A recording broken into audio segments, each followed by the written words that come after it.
بسم الله الرحمن الرحيم. الحمد لله والصلاة والسلام على رسول الله، أما بعد. السلام عليكم ورحمة الله وبركاته. Namshukuru Allah jalla jalaluh, namtakia rehma mtume wetu Muhammad sallallahu alayhi wasallam. Ndugu washiriki, na wakaribisha kwa mara nyingine katika mwendelezo wa mafunzo yetu ya zaka.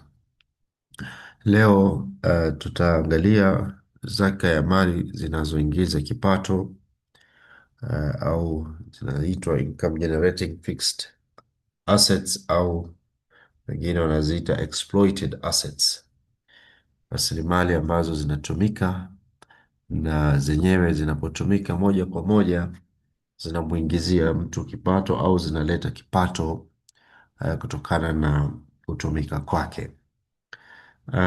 Kama mnavyofahamu, leo au katika maisha tunayoishi sasa, hizi ni sehemu uh, kubwa katika uchumi wa watu.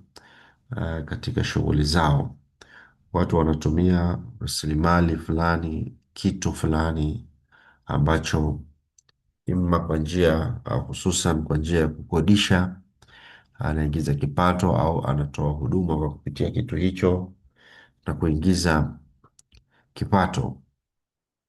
Kwa hivyo tuna kila sababu ya kuweza kuangalia juu ya aina hizi za mali.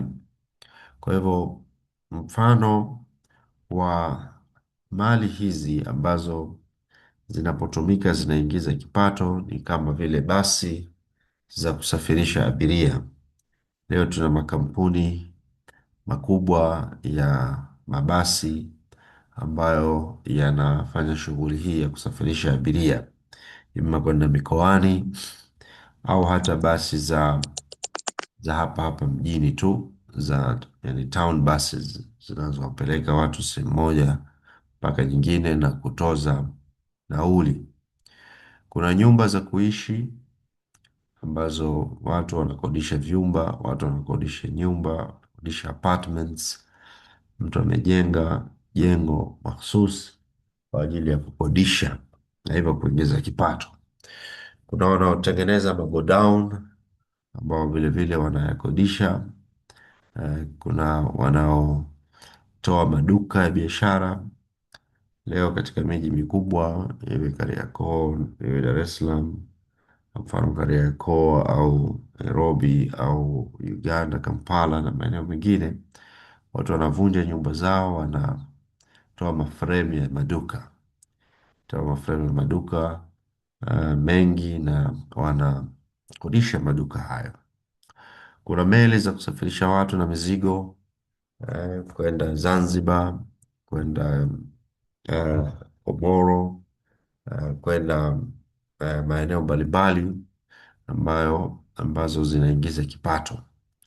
Kuna ndege za kusafirisha watu na mizigo.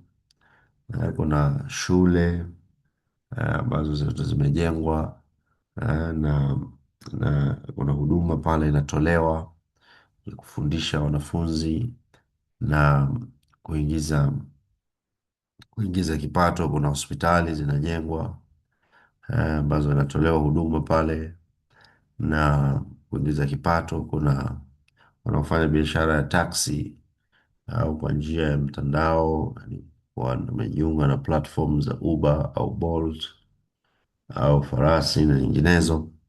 Kuna malori ya mizigo leo yanabeba mafuta, yanabeba makontena. Yote haya yanafanyika kwa kwa malipo fulani. Kuna mpaka nguo siku hizi za kukodisha. Kuna nguo siku hizi za kukodisha, hususan nguo za biharusi na majoho ya bwana harusi. Watu wanafanya biashara kama hiyo, nguo inakodishwa. Vile vile kuna watu wanaokodisha samani, yani furnitures ambazo huwa watu wanakodisha. Yako makampuni ambayo yanakodisha furnitures. Kuna hoteli, okay, ambazo watu biashara ya hoteli kwa maana ya vyumba vya kulala wageni, accommodation. Kuna mashine za ukandaji, yani massage machines. Siku hizi kuna watu wamefunga mashine zao katika baadhi ya maduka au katika malls, ambayo biashara yake ni kukanda, ukandaji. Anakwenda pale, mtu analipia, anakaa kwenye ile mashine, mashine inawashwa, inamkanda. Um, Mali za aina hii ziko nyingi, lakini tosheleze mifano hii kubeba dhana ya mali ambazo zinatumika, na zinapotumika kwa njia ya kukodisha au kwa njia ya kutoa huduma zinaingiza kipato. Sasa ziko mali ambazo zinachukua sura kama hiyo za kutumika, lakini matumizi yake ni binafsi. Kwa hiyo hizi haziwajibiki kutolewa zaka kabisa. Kwa hiyo nyumba ya kuishi binafsi, kama ni nyumba unaoishi wewe mwenyewe binafsi, hii haina wajibu wa zaka. Kama ni gari ambalo unatumia wewe mwenyewe binafsi, halina ishu ya zaka. Vifaa vya ujenzi, okay, watu wanaotumia malori au wanatumia mtu excavator, okay, kwa ajili ya kufanya ujenzi, okay. Yani ni contractor, ni mjenzi, na ana vifaa kama hivyo anavyovitumia kwa ajili ya kujenga barabara. Sema hivi vyenyewe havihusiki. Furniture zako binafsi nyumbani au kwenye ofisi ambazo unazitumia kwenye ofisi yako, hizo hazina zaka. Kompyuta vile vile hazina zaka. Kwa hiyo kile ambacho mwenyewe unakitumia kwa ajili ya shughuli zako na hakikuingizii kipato moja kwa moja kwa njia ima ya kukodisha au nyingine, hizo hazina zaka.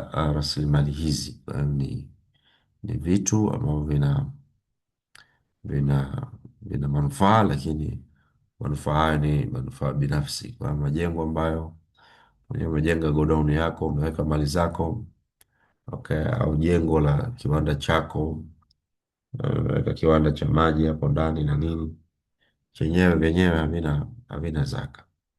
Kwa hivyo kuna fixed assets za matumizi yako binafsi, hizi hazina zaka.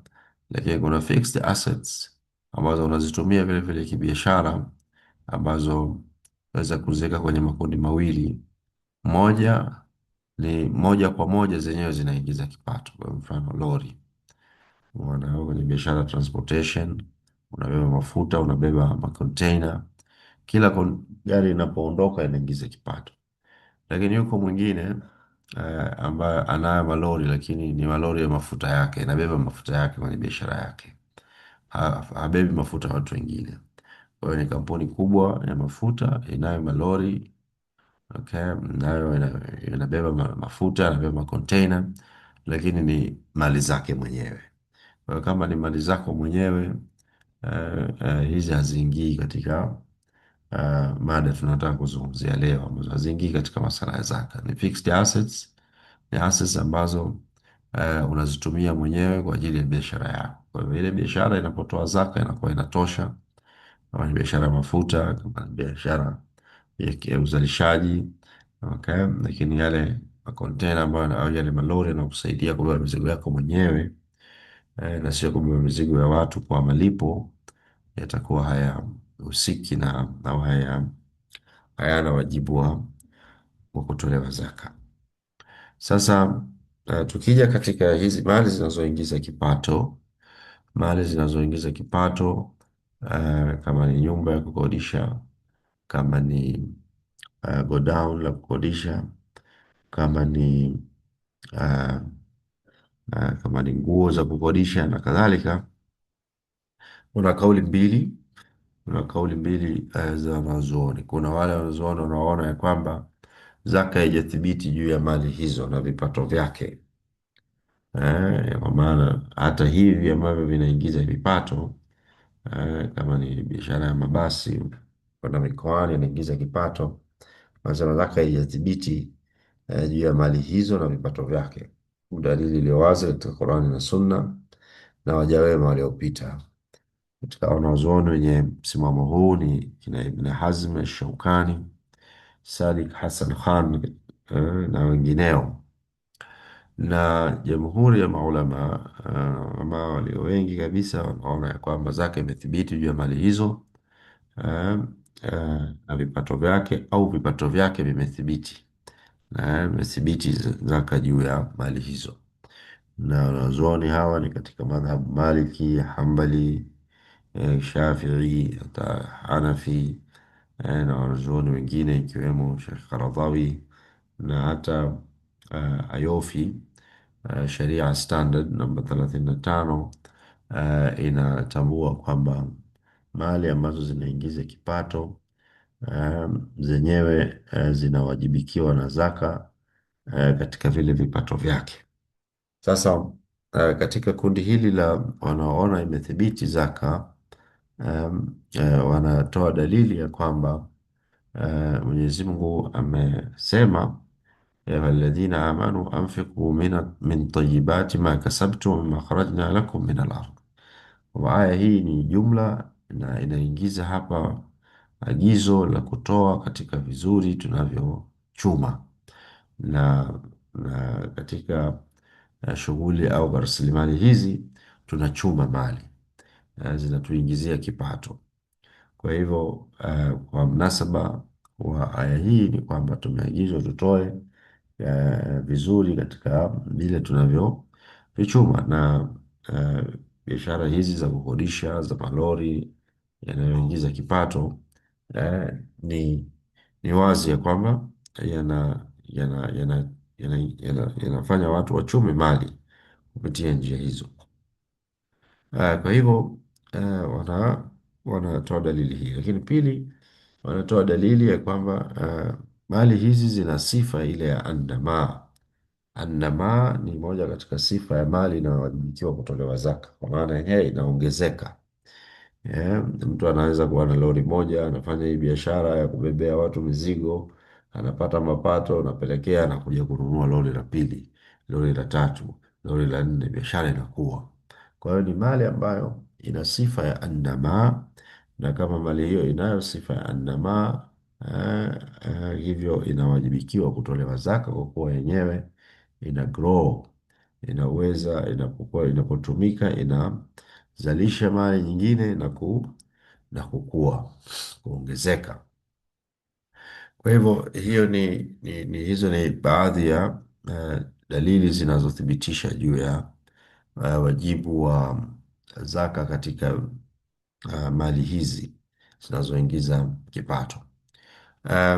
Katika hao wanaosema zinawajibikiwa zaka, kuna kauli mbili juu ya zinawajibikiwa zaka kwa namna gani. Kwa kuna kauli ya kwanza wanasema ya kwamba thamani ya mali zenyewe pamoja na mapato yake, okay, yanawajibikiwa na zaka. Hii ni kauli moja. Kauli moja inasema ya kwamba wao wanaona ya kwamba kila mwisho wa mwaka, okay, utatakiwa ufanye tathmini ya thamani ya nyumba yako unayokodisha, okay, na mapato uliyopata, okay, ukatoa gharama zile za kama ni maintenance au gharama za kodi mbalimbali unazolipa. Kinachobaki unatakiwa sasa ndio utolee zaka. Kwa hiyo hii ni kauli moja ambayo moja katika wanachuoni wanayosimama nayo ni wanachuoni mashuhuri katika madhhabu ya Hambali, Ibn Aqil, ambayo vile vile maoni haya yanaungwa mkono na mwanachuoni Ibn al-Qayyim, na katika wanazuoni wa sasa hivi Profesa Dr. Mundhir Kahf. Huyu ni mwanachuoni ambaye mashallah yuko hai, ambaye anasimama na msimamo huu kwamba mali hizi zichukuliwe tu kama bidhaa za biashara, kama mfanya biashara yoyote mwingine anayefanya biashara, anauza na kununua. Kadhalika anayefanya biashara ya kuwa anamiliki mali kama hizi, anakodisha, hawana tofauti. hawana tofauti kwa mujibu wa wale wanaosimama na msimamo huu kwamba wote hawa ni wafanyabiashara. Huyu anafanya biashara ya kukodisha fremu za maduka na huyu mwingine anafanya biashara ya kuuza kitu. Umeona, eh? Kwa hivyo wao wanatoa dalili hiyo ya kwamba hakuna tofauti baina ya mfanyabiashara ya kukodisha rasilimali na anayefanya biashara ya kuuza kitu moja kwa moja. Kadhalika, kauli ya pili, wanaona ya kwamba zaka katika mali hizi ni kwenye mapato yake tu, ni mapato tu yanayopatikana na sio katika thamani ya mali hizo. Kwa hivyo sio nyumba yenyewe ambayo tutaithaminisha kujua thamani yake, bali ni yale mapato. Kwa kama unakodisha ni zile rental income, kama unasafirisha abiria kwa ni zile nauli, zile pesa unazozipata ndizo ambazo zitaingia katika hukumu ya zaka ya pesa, zitaingia katika hukumu ya zaka ya pesa, na unatakiwa kuzitolea zaka hizo pesa, yani hayo mapato, na sio thamani ya mabasi au malori au nyumba yenyewe au godown lenyewe thamani yake na kadhalika. Na hii ni msimamo wa wanazuoni katika Maliki, Hanbali, Ayofi, Sharia Standard, International Islamic Fiqh Academy. Sheikh Yusuf Al-Qaradawi pia anasimama na msimamo huu, Ibn Uthaymin warahamu, Profesa Fauzani, Sayyid Sabiq na wengineo katika maulama wa zama hizi, kina Munajjid. Na hii ndio kauli yenye nguvu zaidi baina ya wanazuoni. Kwa hii ndio kauli yenye nguvu kwamba mapato tu, mapato yake tu ndio yanayowajibikiwa na zaka. Kwa hivyo katika mali hizi tunafahamu ya kwamba hizi mali zinazotumika leo kuingiza kipato zinaingiza kipato kwa njia mbili kuu. Njia ya kwanza inaweza ikawa kwa njia ya kukodishwa au kupangishwa, au kwa njia hiyo ya pili ni kuuzwa.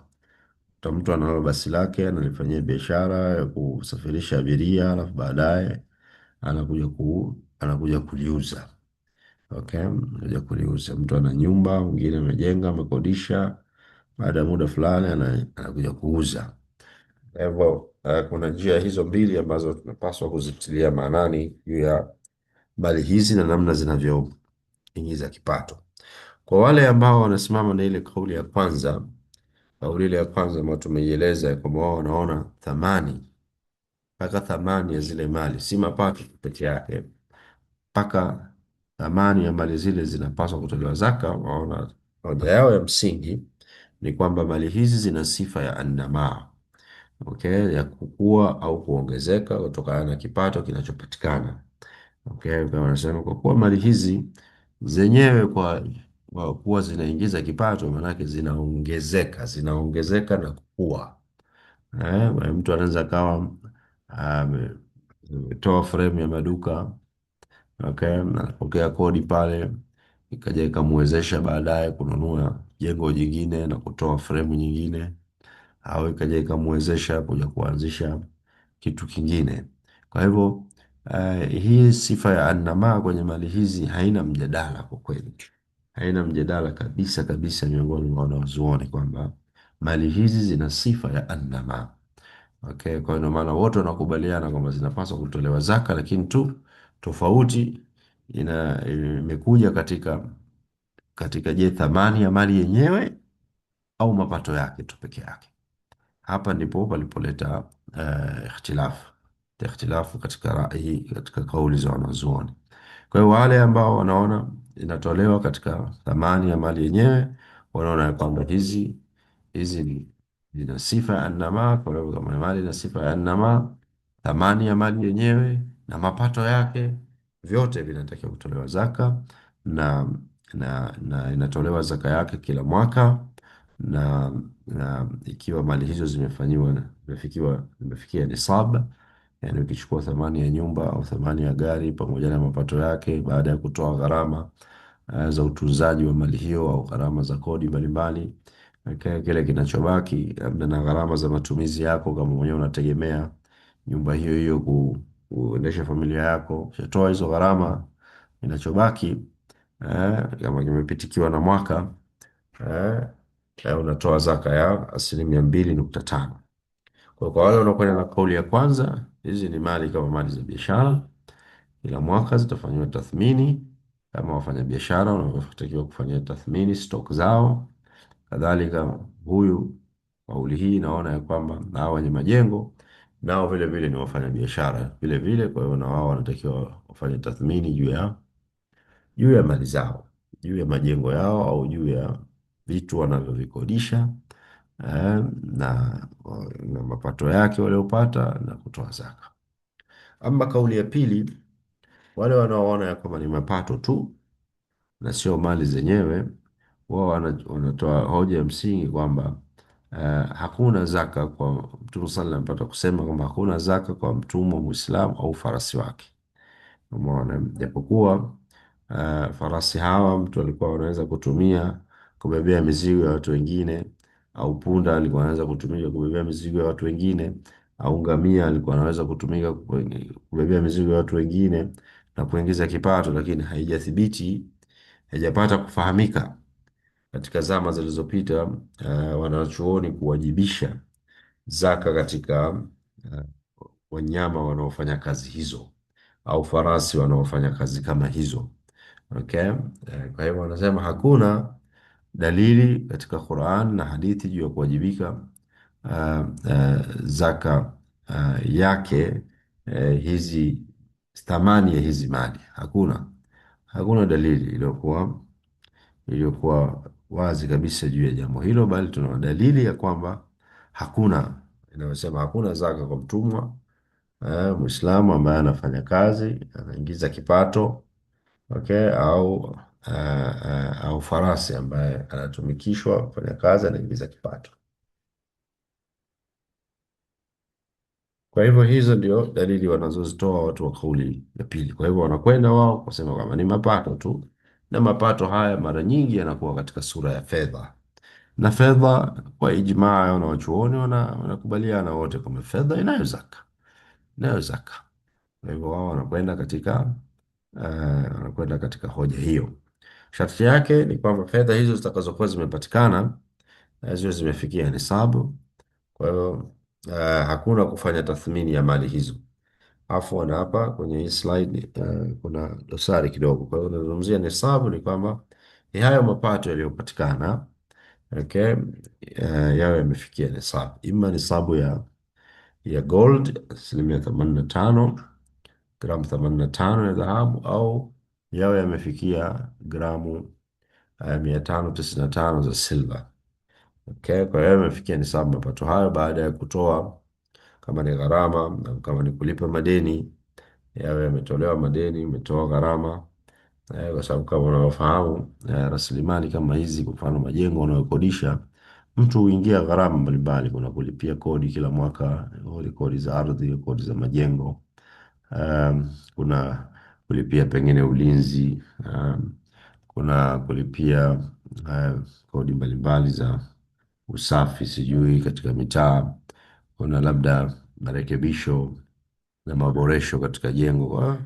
Kutoa hizi gharama, kile kinachopatikana ndio tunaangalia kimefikia nisabu, na kama itakuwa kimefikia nisabu uh, uh, uh, then utatolewa zaka yake kwa 2.5%, japokuwa tutakuja kuona hapa mbele katika asilimia ya utoaji katika kundi hili wametofautiana vile vile. Baadhi ya wanazuoni katika kundi hili, kuna wanaoona utoaji ni 2.5 na kuna wanaoona kwamba utoaji wake unatakiwa uwe ni 10% badala ya 2.5. Tutakuja kuona jambo hilo. Kwa hiyo kauli ya pili wanaeleza sababu katika zile sababu wanazozieleza juu ya kutowajibika kwenye mali zenyewe. Wanasema mtu anaweza kuwa na mali hizo lakini akakosa wapangaji, akakosa abiria, akakosa, unaona eh? Wasema vipi utamtoza mtu zaka kwenye thamani ya jengo, pengine jengo mwaka mzima au sehemu kubwa ya mwaka mtu hajapata hata wapangaji, ataweza vipi kutoa zaka sasa? Piga mtu thamani ya jengo la bilioni au mamilioni, okay. Lakini pengine kwa mwaka okay, hajapata mteja kwa mwaka mzima, pata mteja katika baadhi ya masiku tu, pata mapato, lakini mapato hayo hata hayamwezeshi kutoa hiyo zaka. Na hii ni hakika, mtu anaweza, wako watu wenye majengo wanakodisha majumba, unaweza ukakuta mtu wakati mwingine nyumba imekaa haina mpangaji kwa muda mrefu. Wengine wanafanya biashara katika za usafirishaji, daladala na nini, wanapata hasara. Umeona eh? Kwa hivyo ni hoja ya msingi. Wanasema katika sheria katika malengo ya sheria ni kuto kuweka uzito, kuto kuwekea watu uzito. Umeona, wama jaala alaikum fi dini min harajin. Mwenyezi Mungu anasema hatujaweka katika dini hii uzito. Kwa hivyo kwa kuzingatia makasidi sheria, kama utawaambia watu watoe zaka kwa kuthaminisha majengo yao au mali zao hizi zinazoingiza kipato, unaweza kuwatia watu katika uzito mkubwa, na hii sio makusudio ya sheria. Ikiwa zaka itawajibishwa katika mali hizi, yani hoja ya pili, sema Sheikh Qaradawi, italazimu kila mwaka kufanyika tathmini, na tathmini za majengo na magari na vitu vingine sio tathmini anazoweza kufanya kila mtu, bali ni tathmini za kitaalamu. Inahitajika wataalamu kuweza kufanya valuation. Nikikumbuka katika mabenki wanakuwa na hizi property valuers. Wana watu ambao wamesomea fani za masuala ya ardhi na uthamini wa majengo na nini. Wao wamekuwa licensed kufanya tathmini za majengo. Kwa hiyo maana yake ni kwamba itabidi kila mwaka watumie watu kama hao kufanya tathmini. Kwa hiyo inaingiza tena uzito mwingine wa gharama katika kuweza kujua thamani ya mali hizi, lakini vile vile pamoja na utaalamu wao, sehemu kubwa ya kazi yenyewe ya kutathmini ni subjective. Yani is not an objective criteria. Zile hata hivyo vigezo vinavyotumika na wataalamu kufikia thamani kwa kweli vinabaki kuwa sio vya kisayansi, ni vigezo ambavyo ni vya kidhania zaidi kuliko uhalisia. Na maana unaweza ukakuta jengo moja ukapeleka valuers wawili au watatu, kila mmoja anaweza akaja na value yake, akaja na market value tofauti, akaja na forced sale value tofauti, akaja na insurance value tofauti. Okay, hili ni jambo liko linafahamika kwa kwetu sisi ambao tumeshughulika na hawa watu wa property valuers. Hilo jambo linafahamika kwamba is not an objective science, bado kuna dhana zaidi.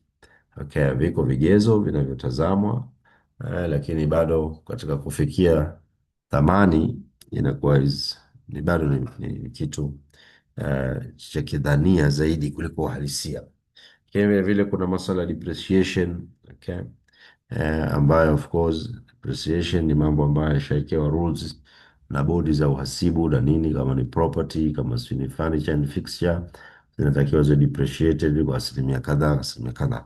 Kwa hiyo kuna complications za mambo kama haya ukijumuisha na gharama, okay.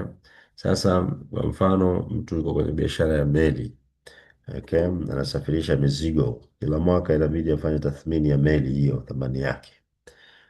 Imagine gharama atakayokuwa anaingia kila mwaka kufanya tathmini, na inaweza ikafika wakati ikawa gharama ya kufanya tathmini ya hiyo meli ikawa ni kubwa zaidi kuliko hata hiyo zaka ambayo anatakiwa kutoa. Umeona eh? Kwa hivyo kuna hoja katika hili kundi la pili wanaona ya kwamba ni mapato tu na sio thamani za za thamani za mali zenyewe. Naam, sasa tukienda na hii kauli ya pili ambayo ndio ya jamhuri ya wanazuoni walio wengi, ni kwamba kuna njia mbili za kuingiza mapato katika shughuli hizi leo. Njia ya kwanza inayotumika watu wanaokuwa na mali kama haya majengo au mabasi na nini, wanatumia njia ya kukodisha. Njia ya kukodisha ndio njia maarufu zaidi. Mtu anakodisha, okay, ima kwa muda mfupi tu, au anakodisha kwa muda mrefu, yani kuanzia mwezi na kadhalika. Au wengine tunapopanda kwenye daladala, sisi pia tumekodisha, inakuwa unalipa ujra wa kuhudumiwa pale, kusafirishwa kutoka sehemu moja kwenda sehemu nyingine kwa masaa, umeona, na kadhalika, unaopanda meli na kadhalika. Kwa hiyo mkataba wa kisheria unaotumika katika shughuli hizi ni mkataba wa ijara. Ijara ndio neno la kisheria linalonasibishwa na biashara ya kukodisha, na kuna ijara muntahia bitamlik, ijara au ukodishaji ambao una dhamuni la mkodishwaji kuja kumiliki anachokodishwa. Katika lugha ya Kiingereza wanaita financial lease. Financial lease ni ukodishaji ambao una dhamira yake ni yule anayekodishwa, baada ya muda wa kukodishwa kumalizika, ile kile kitu au ile mali iwe yake. Kuna ijara ishtighalia au operating lease. Hii ni mtu anakodishwa, hakuna dhumuni la kumilikishwa baada ya muda wa kukodishwa kumalizika. Kwa hivyo inabaki kuwa ni mali ya mwenye kukodisha kipindi chote, na hakuna makubaliano yoyote ya kwamba mkodishwaji atakabidhiwa mali hiyo. Kadhalika kuna ijara almanafi, ijara of services. Sema hii mfano unapopandishwa panda daladala wewe na kusafirishwa, hii ni ijara of services, unapewa huduma. Unakuwa au mtu umemwajiri nyumbani fanya kazi kufanyia kazi, hiyo ni vile vile ni ijara, umekodisha manpower ile kwa malipo. Kwa hivyo unakuwa na malipo yanayopatikana anayepata yule ambaye ametoa nguvu zake, ujuzi wake au wakati wake, okay, kufanya shughuli fulani yenye manufaa kwako na kwake pia kwa kupitia kupata ujira. Okay, kwa hivyo inapokuja katika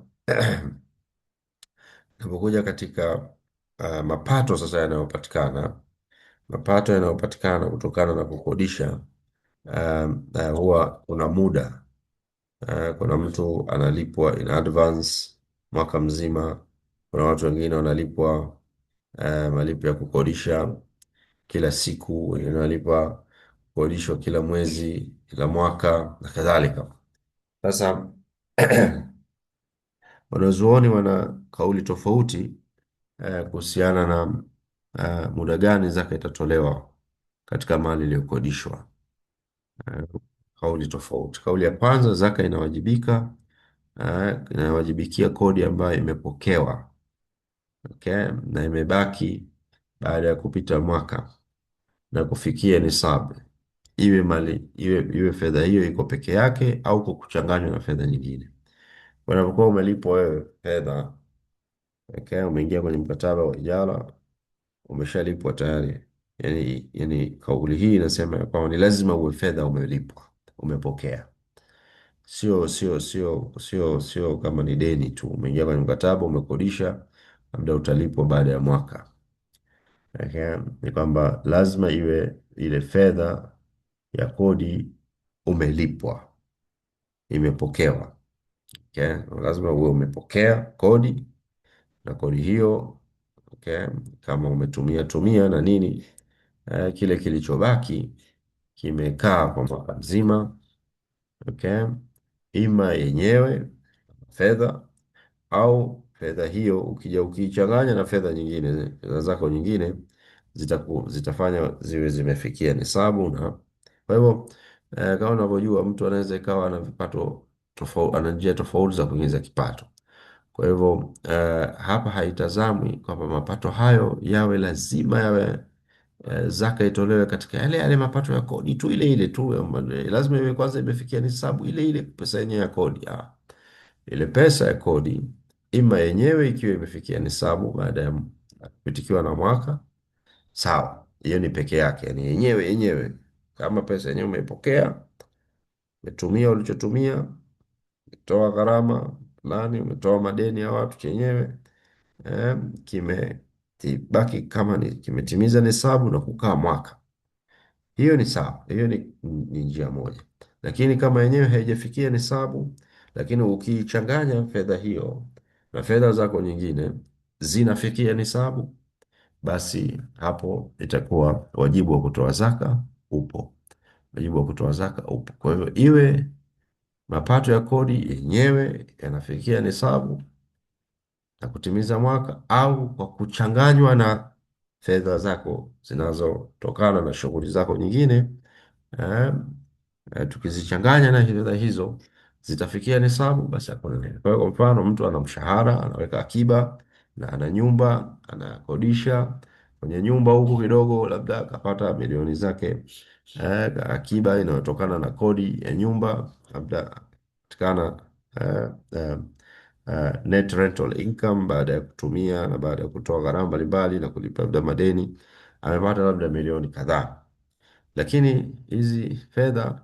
hazijafikia nisabu labda ya zaka, lakini naye anazo akiba zake kutoka kwenye mshahara labda au kutoka kwenye biashara kadhalika. Sasa tunamwambia atajumuisha pamoja.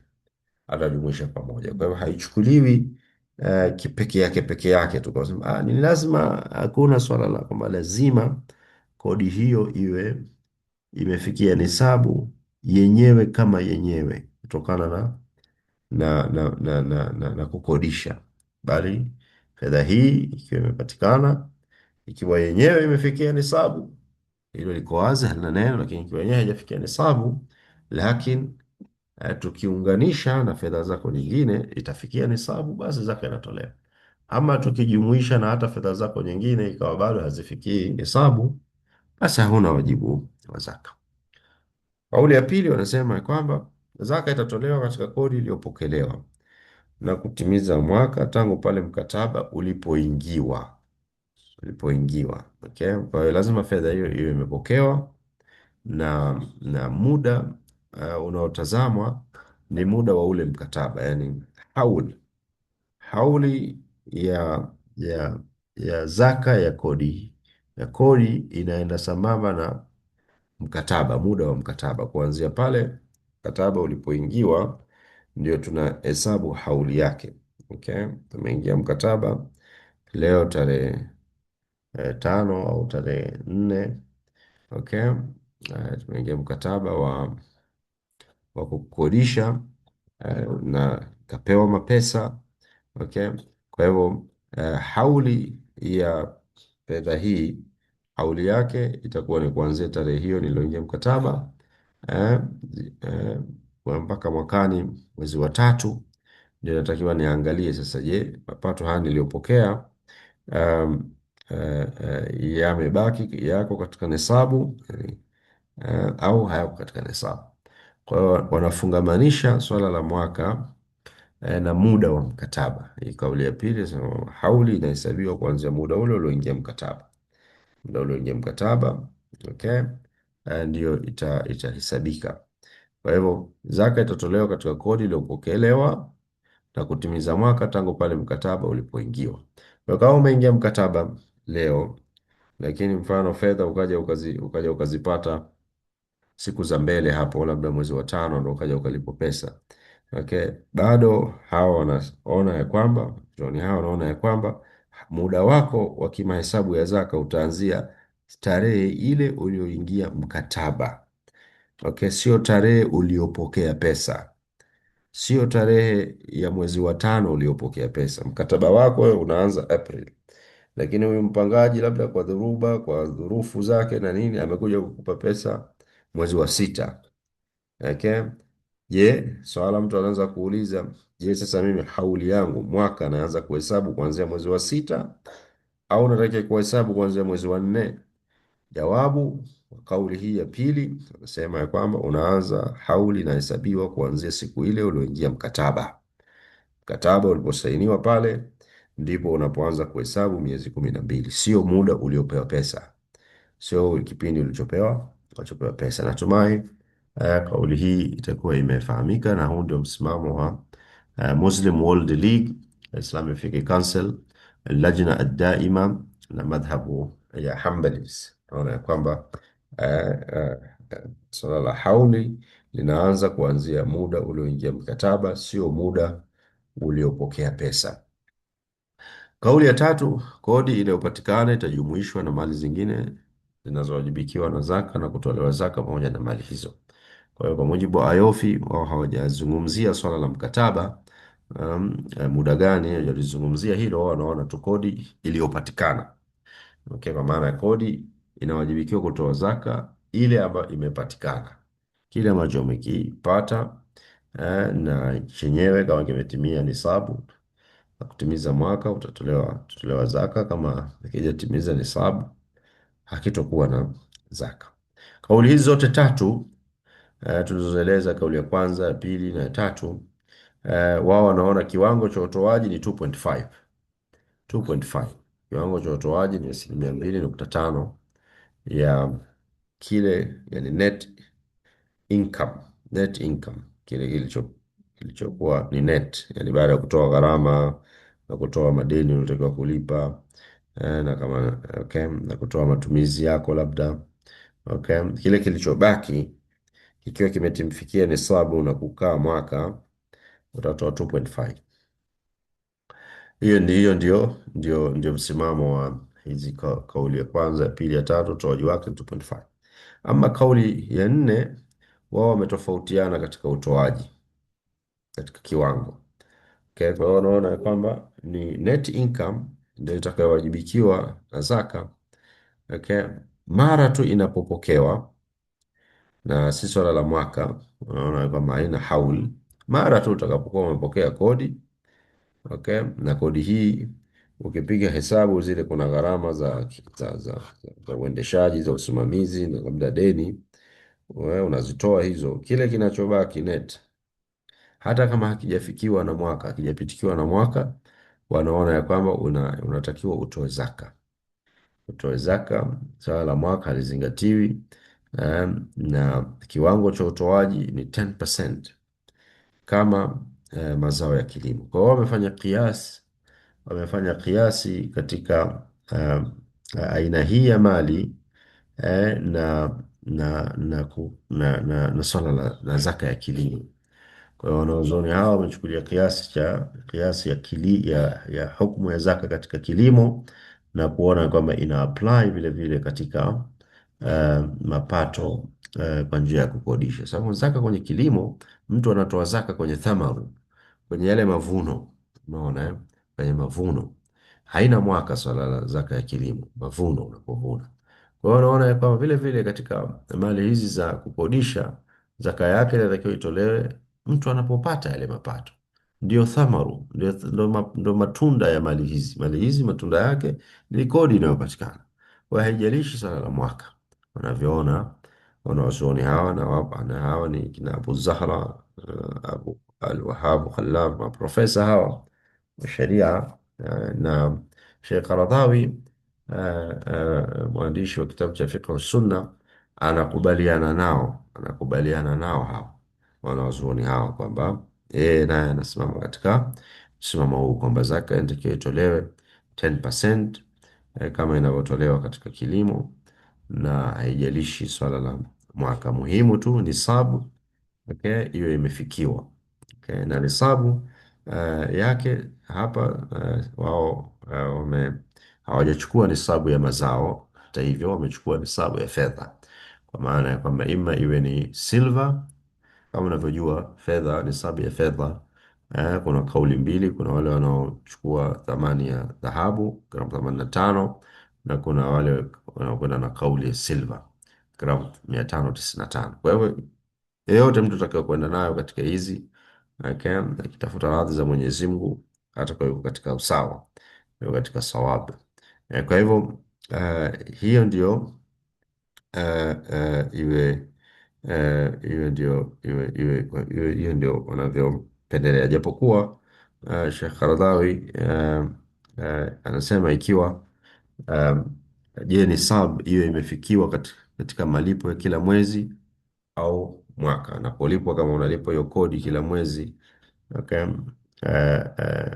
Tutajumuisha, yani yenyewe tutatolea zaka kila mwezi au tutajumuisha kodi yote waliopokea kila mwezi mwisho wa mwaka, okay. Ndio tu utafute hesabu yake. Kwa hiyo wakati mwingine mtu anapokea kodi um, uh, ambayo yenyewe haifikii hesabu kwa mwezi, monthly wise haifikii hesabu, lakini ukija ukai count kwa mwaka inakuwa imetimia hesabu, yani kihesabu kimwaka. Anapopokea mwezi wa kwanza, wa pili mpaka mwezi wa 12 kwa mwaka mzima inatimia nisabu, lakini kwa kupokea kwa mwezi haitimii nisabu. Sasa hapa Sheikh Radhawi anasema huyu atawajibikiwa kutoa zaka iwapo nisabu hii tukihesabu kimwaka imefikia nisabu na sio kimwezi, sio kila anapopokea, sio kila anapopokea. Kwa hiyo kama kila anapopokea haifikii nisabu, okay, hatotoka kwenye wajibu wa zaka iwapo kile alichokipokea, ile kodi anayopokea mwisho wa mwaka tukija kujumlisha imefikiwa nisabu. Of course ni net, tunazungumzia net hapa tunazungumzia net income Kwa mtu kama tunavyojua anapopokea pesa ya kodi anakula nyingine, mwingine anamikia gharama mbalimbali na nini, kwa kile kinachobaki katika mwezi wa kwanza, kinachobaki mwezi wa pili, mwezi wa tatu, mwezi wa nne, mwezi wa tano, mpaka miezi 12, tukaja kuona ya kwamba ndani ya miezi 12 kilichobaki kimefikia nisabu, okay, atatoa zaka, atatoa atatoa zaka. Kwa hiyo ni ijtihadi ya Sheikh Imam Al-Qaradhawi, kwa maana mtu asije akasema lakini mimi napokea kwa mwezi, lakini ninachopokea kwa mwezi hakifikii nisabu, hakifikii nisabu ya silva wala hakifikii nisabu ya dhahabu, okay. Kwa hivyo asije ataona kama hatoi. Imam Qaradhawi anasema kwamba huyu atatoa iwapo tukihesabu hicho alichokipokea kila mwezi kwa miezi 12, ile net ikiwa imefikia nisabu atatoa, ikiwa haijafikia nisabu hatoi. Nafikiri itakuwa imeeleweka swala hili, kwa sababu ni moja katika mambo ya uhalisia. Watu wanapokea leo, mtu anafanya biashara ya daladala analaza 100,000 kwa siku, ilaza 100,000 kwa siku, au tegemea of course daladala gani za 100,000 kwa siku. Au watu wanafanya biashara ya pikipiki wanalaza 10,000 kwa siku, kwa mwezi takriban 30,000. Na katika pesa hiyo pengine atakuwa ametumia kidogo, pengine tuseme ametumia yani kwa mwezi 300,000, 10,000 kila siku, kwa mwezi 300,000, akatumia 200,000, imebaki 100,000. Okay. Anaweza akajiona kwa hii 100,000 atoi zaka, lakini tutaangalia na mwezi wa pili. Mwezi wa pili na vile vile kapata 300,000, labda akatumia 1,500,000, kapata 1,500,000 imebaki. Mwezi wa pili labda 300,000 yote imebaki, katumia labda 100,000 za nyuma huko. Kwa hivyo tutakachotazama ni ndani ya mwaka ile net income ni kiasi gani. Kwa hiyo kama itakuwa chini ya nisabu basi atakuwa hana zaka, ama kama itakuwa imefikia nisabu atatoa zaka, atatoa zaka. Nafikiri imefahamika. Swala linalojitokeza ni je, matumizi yanatolewa au hayatolewi? Sheikh Radhawi anaona ya kwamba matumizi ya mtu yanatolewa na kile kinachobaki tu ndio kimefikia nisabu. Kwa hivyo yes, wewe kama unafanya biashara, unakodisha au unatoa huduma ya bodaboda au basi, unapata nauli, zile ndio mapato yako. Naam, kwa hivyo matumizi yako katika kila siku unafunga na 100,000. Kwa hivyo kwa mwezi ni takriban 3 milioni hizo, lakini kuna matumizi yako labda milioni, okay. Hizi zinatolewa, kwa hiyo inachobaki hapo ni 2 million, okay. Kwa hiyo anaweza ukaona mtu akajiona kwamba kwa nisabu zote mbili, ya dhahabu au ya fedha, 2 million bado haitolewi zaka, iwe wewe unafuata silver standard au gold standard. 2 million ni kiwango chini ya nisabu. Mtu huyu anaweza akajihesabu, mimi sina haja ya kutoa zaka kwa hicho nilichopata, lakini tunasema tutaangalia. Okay, mwezi wa kwanza pata 2 million, mwezi wa pili labda umetumia imebaki 1 million, mwezi wa tatu umetumia imebaki 1 million, tutaangalia kila mwezi kwa muda wa miezi 12. Okay, kama itakuwa imefikia nisabu. Okay. Na ikiwa tunafuata nisabu kwa mfano ya silver ambayo kwa sasa hivi kwa viwango vya sasa ni milioni 3, na kama laki 7 hivi, anaweza kutoa zaka, atawajibika kutoa zaka. Okay. Kama anafuata viwango vya dhahabu ni takriban milioni 30 na kitu sasa hivi, milioni 37 hivi, kama sijasahau takriban yani. Umeona, kwa hivyo nafikiri tumelifafanua hili vya kutosha. Um, Tukienda mbele katika hii kadhia ya kukodisha, kuna masuala ya deni vile vile. Kuna masuala ya deni yanajitokeza wakati mwingine mpangaji alipi, kwa kuna deni, deni la kodi, deni ya kodi yako. Mtu na vyumba vyako kadhaa unakodisha wapangaji wengine unawadai, na una nyumba apartment kadhaa, nyingine unawadai watu hawajalipa. Sasa inakuwaje swala la kodi? Kodi hii ambayo unaidai itatolewa zaka, itolewe?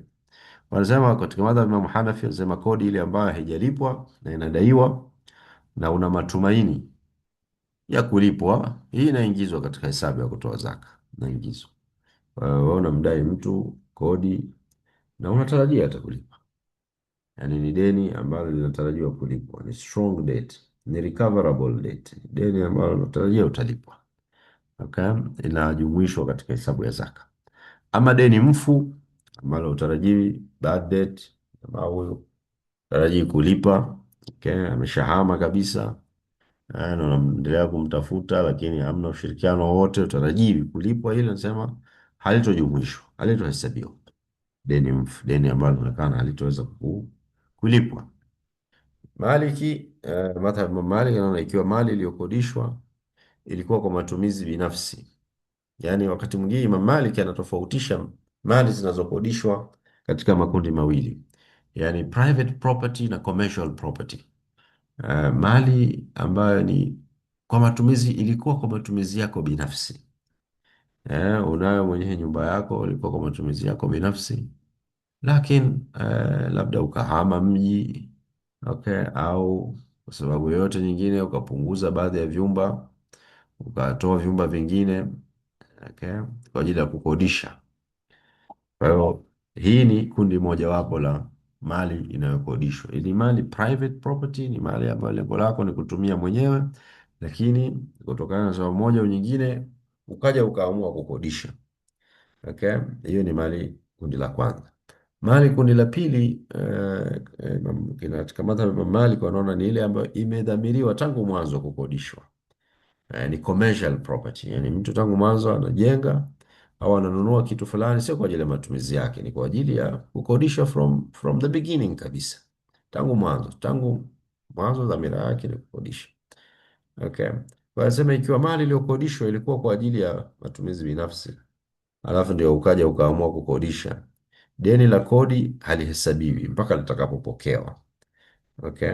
Kwa hiyo katika ile mali kundi la kwanza, mali binafsi, nimeikodisha na mtu namdai huyu. Okay. Sasa hajanilipa. Okay. Anasema deni la kodi hii unamdai huyu mtu, ambayo ilitokana na mali ambayo ilikuwa kwa matumizi yako binafsi, kisha ndio ukaja ukaamua kukodisha, deni la kodi halihesabiwi mpaka utakapopokea. Okay. Hata kama yani, naam, kwa hivyo ni hivyo, yani deni la kodi halihesabiwi mpaka litakapokewa. Lakini ikiwa ni ile commercial property, okay, deni la kodi ambayo haijalipwa litajumuishwa, litahesabika. Kwa hivyo ametofautisha baina hizi properties mbili, deni linalotokana na kukodisha private property na commercial property. Na Shafii yeye deni la kodi linajumuishwa bila kutazama linatarajiwa kulipwa, halitarajiwi kulipwa. Katika madhhabi Shafii naona kwamba deni unalomdai mtu kodi au deni unamdai mtu hata kama si kodi, deni lolote lile unalomdai mtu iwe unatarajia kulipwa au utarajiwi kulipwa, hiyo ni mali yako eh, na hivyo unatakiwa uitolee zaka. Kina Hambali, madhhabu ya Muhammad, wana deni la kodi lililopokewa tu ndio linawajibikiwa na zaka. Okay, kwa hivyo kama hujapokea haina zaka mpaka utakapopokea. Utakapopokea ndio utakapokuwa utakapoitolea zaka yake, itajumuishwa na mali zako kwa wakati huo na utatoa zaka. Lakini hiyo ndio um, namna wanavyoona wanachuoni, na mimi wanaushauri na kuendelea kufuata ushauri watu, au unaweza kushauri watu kufuata, unaweza kufuata rai mojawapo kati ya hizi zote, ni madhhabu ya Ahli Sunna wal Jamaa, lakini kwa ushauri hupendelea kumshauri mtu kwenda na madhhabu ya Imam Hanafi. Deni linalotarajia kulipwa unalijumuisha, deni ambalo ni mfu halijumuishwi. Unaona naam. Kwa hivyo hiyo ndio ushauri ambao wanaweza kuutoa katika kadhia hii, lakini atakayefuata yote katika kauli za madhhabi haya ni madhhabi yetu Ahli Sunna wal Jamaa, atakuwa yuko katika usahihi biidhnillahi taala.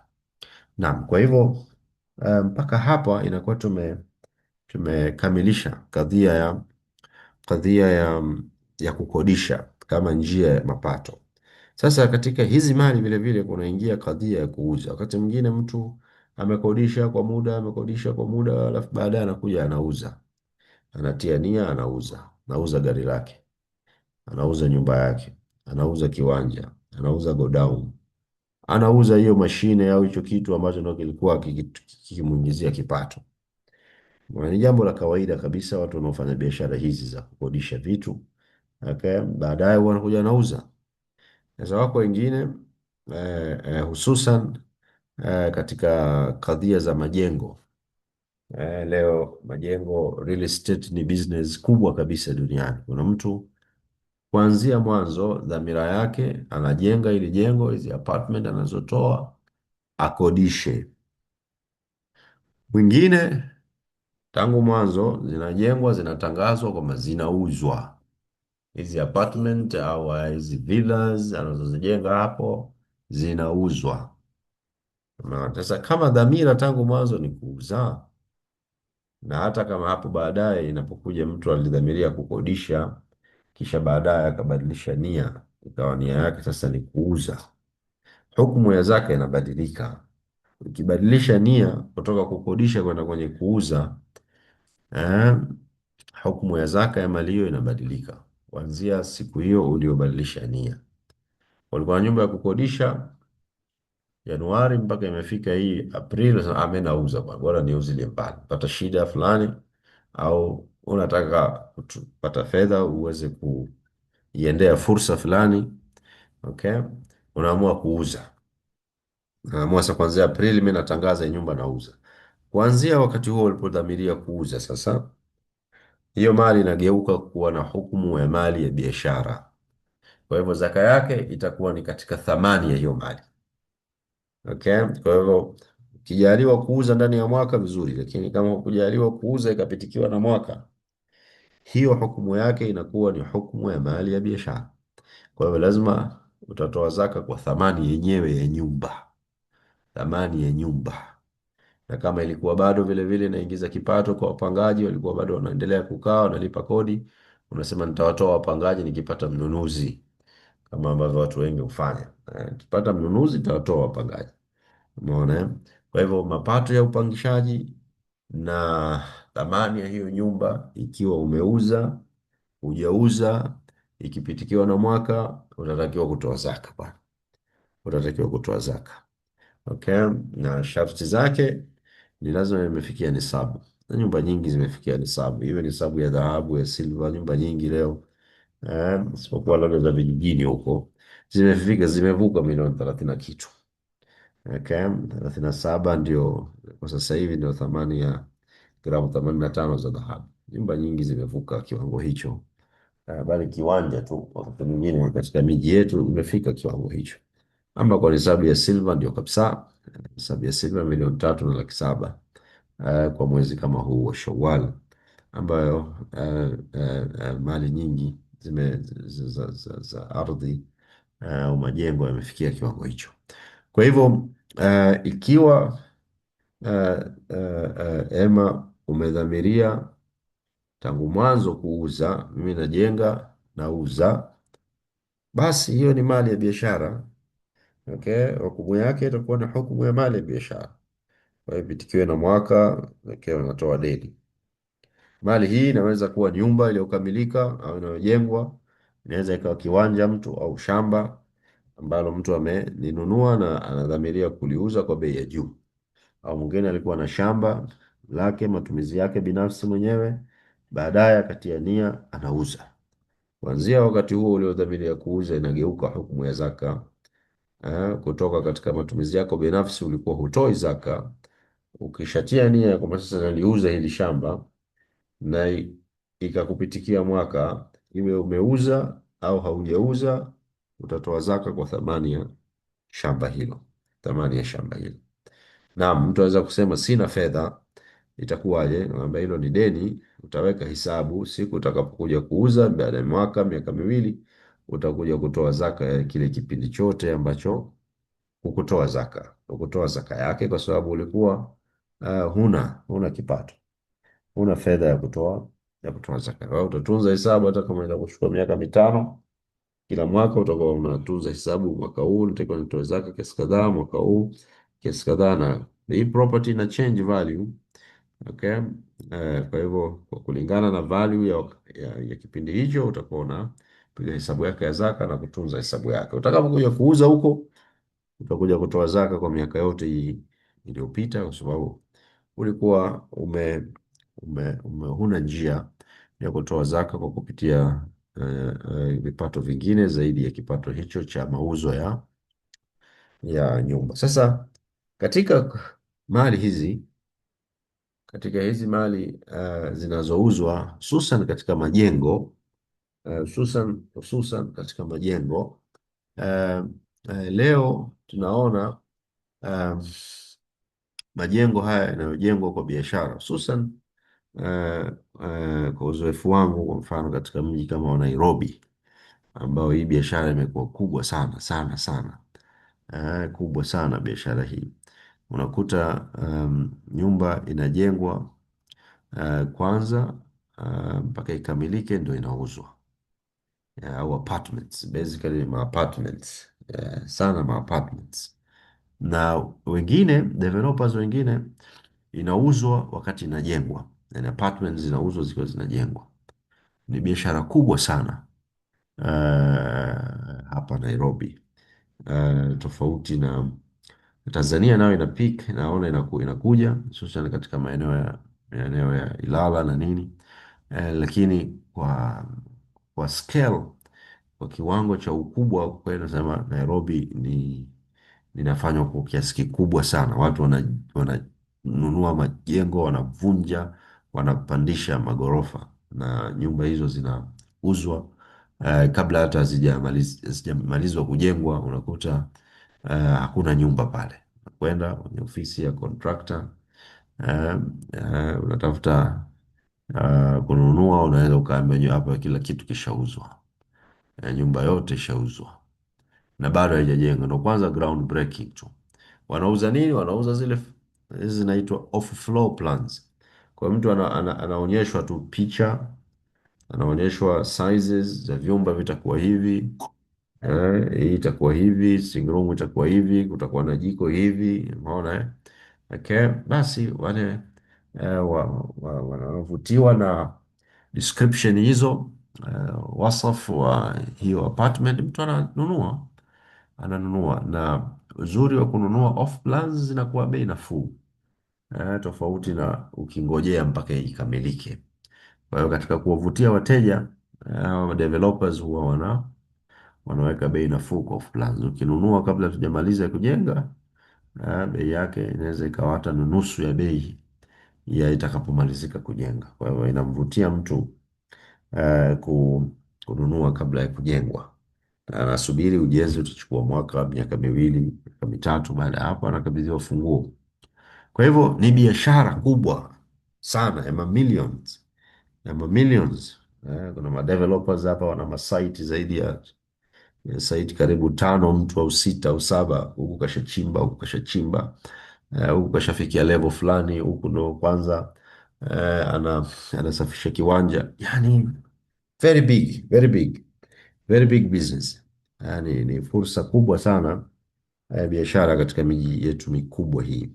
Lakini kama nilivyosema, kwa uzoefu wangu mdogo, kwa Dar es Salaam sijaona kwamba ni kitu kinafanywa sana, lakini ipo, of course ipo, ipo na inafanywa, lakini sio kwa the scale ambayo naiona katika mji wa Nairobi. Mji wa Nairobi unabadilika sana kila unapita, baada ya miezi miwili, katika baadhi ya maeneo unakuta ni magorofa tu yanapanda, watu wanapanda, wanapandisha magorofa, na kwa utaratibu huu wa kwamba watu wanauza hizo nyumba zikiwa zinajengwa kwa kupitia utaratibu wa subtitle na nini, na kila mtu, kila mwenye apartment anapata title yake, subtitle yake katika hiyo apartment anayonunua, na inakuwa anaweza kuweka dhamana, kukopa na nini. Kwa hivyo ni industry kubwa katika baadhi ya nchi, real estates. Sasa vipi masala ya zaka?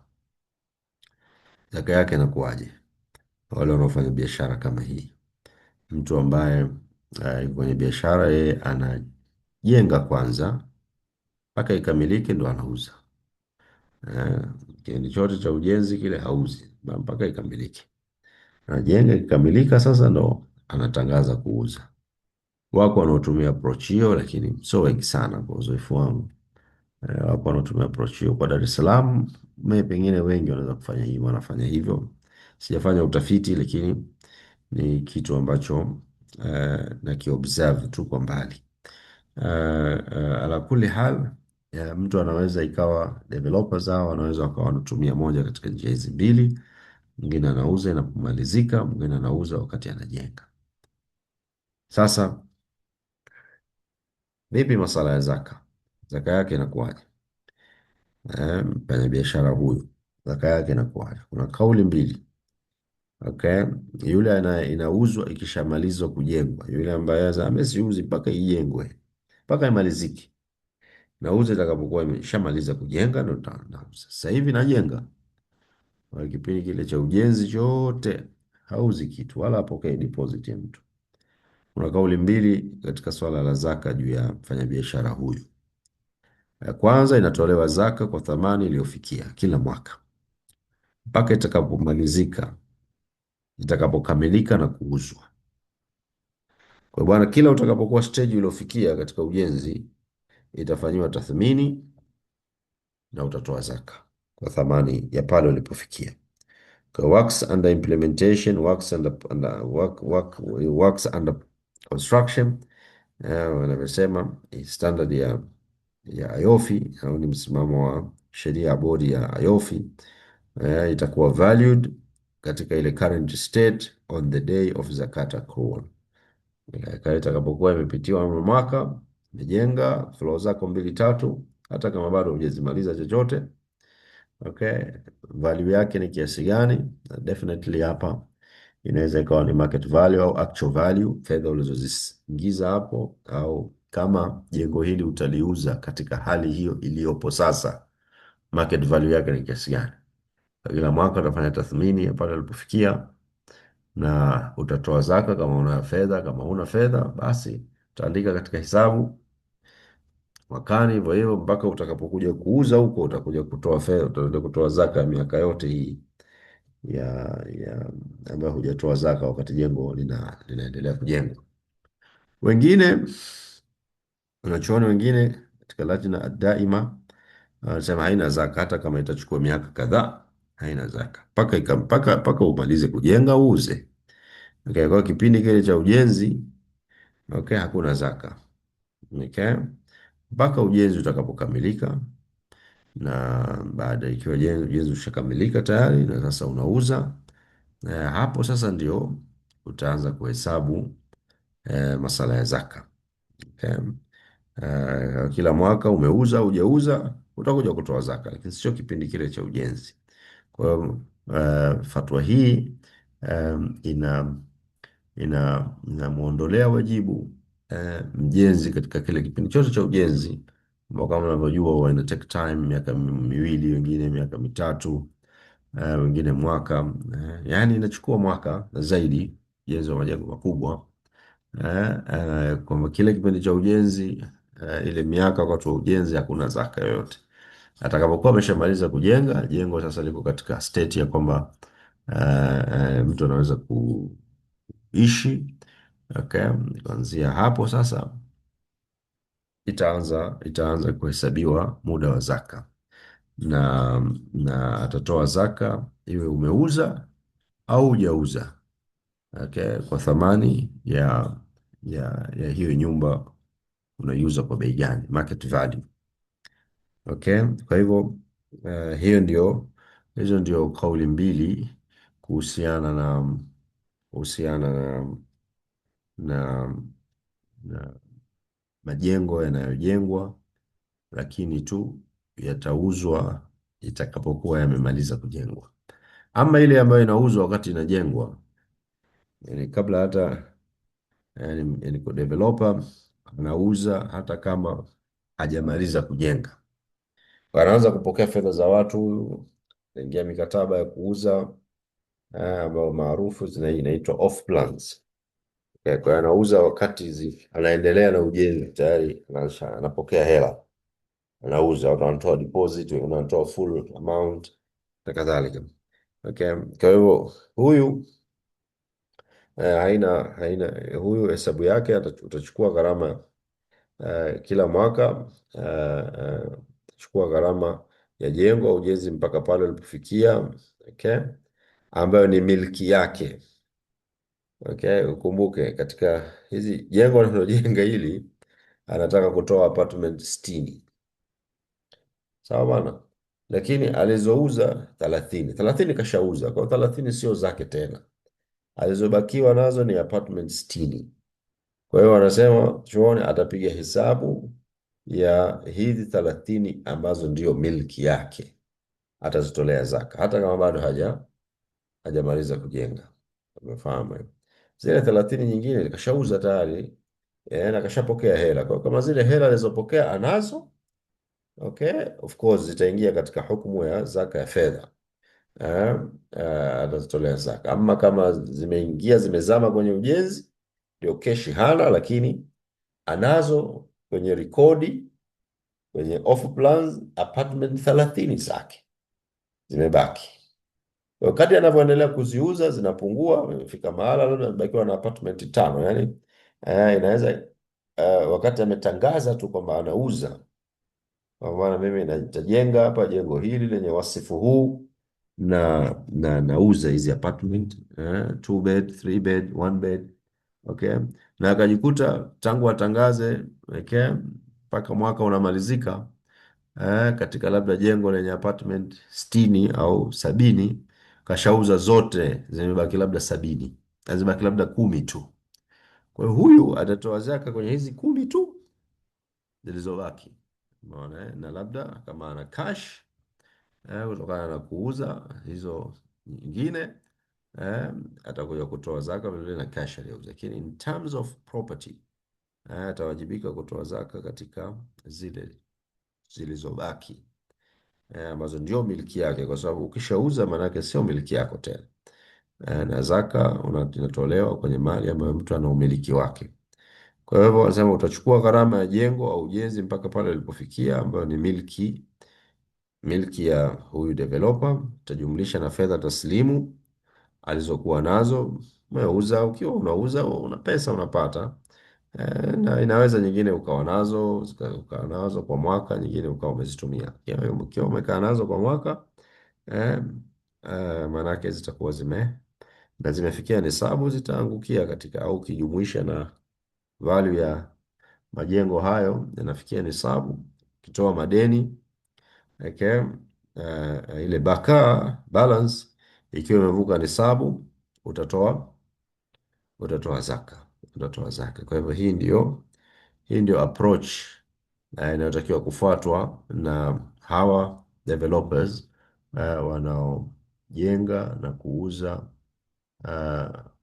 wakati wanajenga, wanaziuza nyumba wakati wanajenga, ama zinaitwa maarufu off plans. Okay. Uh, kuna wakati mwingine swala linaloibuka katika hizi majengo ni yanamilikiwa kwa pamoja, watu wamechanga, wananunua au watu zaidi ya mmoja wako kwenye hiyo biashara ya properties, kununua majengo, wanayavunja alafu wanajenga. Okay. Na wote wanajenga labda kwa njia hiyo ya off plans, yani dhamira yao ni tunauza immediately tutakapokuwa tunazijenga. Okay. Kwa hivyo inachukuliwa hukumu yake kama tulivyoeleza, hii ni mali ya biashara moja kwa moja, na hivyo